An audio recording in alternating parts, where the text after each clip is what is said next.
बोली गणेश महाराज की।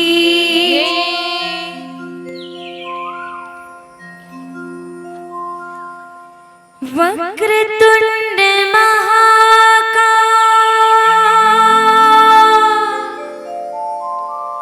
सूर्यकोटि समप्रभा निर्विघ्नं कुरु मे देव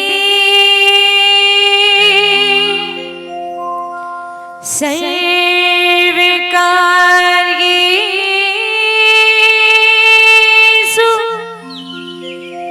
सर्वदा।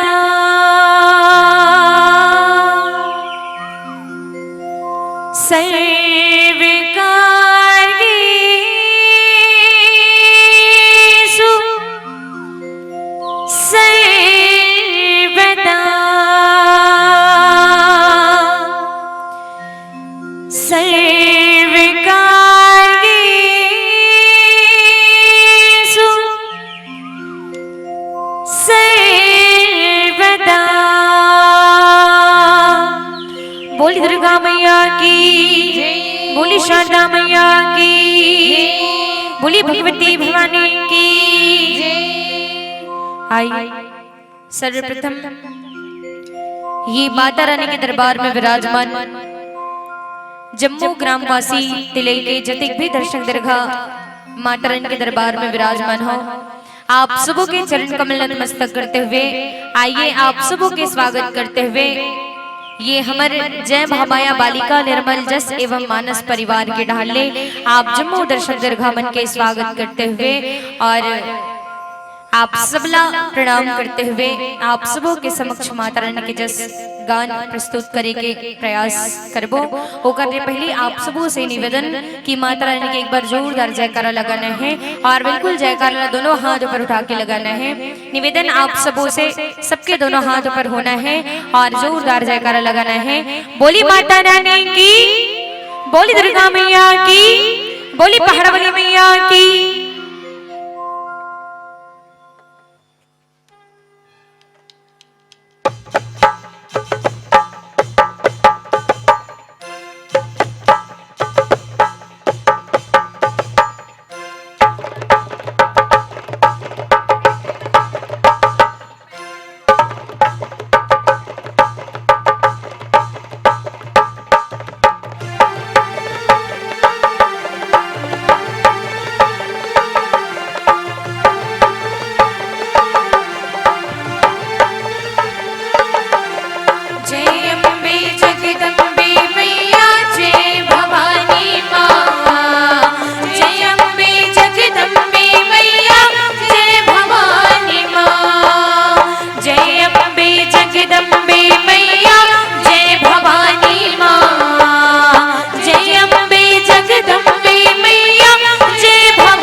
गणेश भगवान की, बोली गजेंद्र स्वामी की।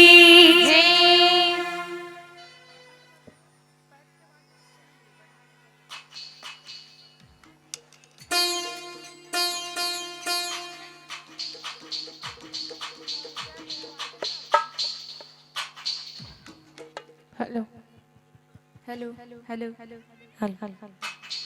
हेलो, बोली गजेंद्र स्वामी की जय, बोली गणेश महाराज की जय, बोली दुर्गा मैया की